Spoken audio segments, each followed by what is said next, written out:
some people have been putting off this propaganda that if we as a sovereign province or a sovereign state right now, according to the statute of 1931 statute of Westminster, um, we could have a referendum and will determine. We have the ability to self-determination at that point in time. Yeah. The fact that anybody wants to get into this pigs in a mud pen with Canada fighting back and forth, they love that. You know, they'd love to drag you into that. What we're saying is you don't need to go down. So you could have a referendum is absolutely necessary. It's 50+1, no more, no less. Okay. If you have more, great, but it doesn't matter because international law, including the United States Congress, has already said we recognize 50.1 as a mandate. Okay. Yeah. So we go down that route.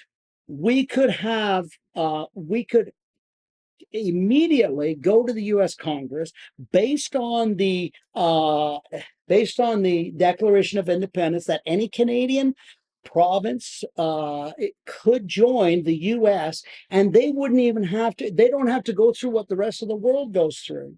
Okay, they could just go to Congress. It's still on the law. It's still on the books. People say, well, it's old. Well, so is the Declaration of Independence. It doesn't matter. Yeah. It's part of the law, and it has never been taken out of law. So we could immediately go and say, hey, we'd like to become our own state. What does that do? Well, we get a republic that the independents want right away. We have a republic. Why? Because we're joining a republican system that has all the designs that we need to have into it. Exactly. Secondly, we have our own constitution made in Alberta. People say, well, what about my health care? What about the health care? We're in Alberta. We make our own health care. When you start to take off all the taxes that and the equalization that go to Canada, you're going to have more than enough money. And not only that, what we're saying is we would get rid of income tax because we don't need it.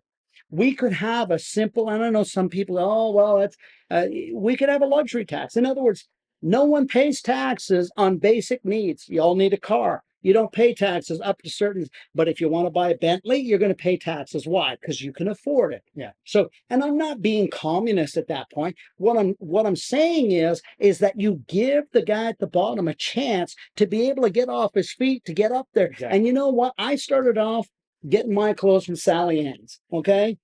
Many nights, weeks, days, we didn't have any food to eat. All right. Back before there was food banks kind of deal. And what I looked at that is I decided I wasn't going to be a poor victim and I was going to make something of myself and become a success. Anybody can do that. Mm-hmm. But if you're going to hold the people down, I heard, I think another thing about taxes is I heard Ron DeSantis speaking this morning, I think it was a few days ago, but saying that there shouldn't be such a thing as property tax. And I just shared that on my Instagram too. I think that's a brilliant idea. I think it goes to the freedom that we could have in Alberta. We could have a heritage fund where we can have an elected board. These things are all in our platform on the site. And a heritage fund where we have an elected board as separate from the government, where things are properly invested, where they report to the people. The issue is that we, the people, can self-govern.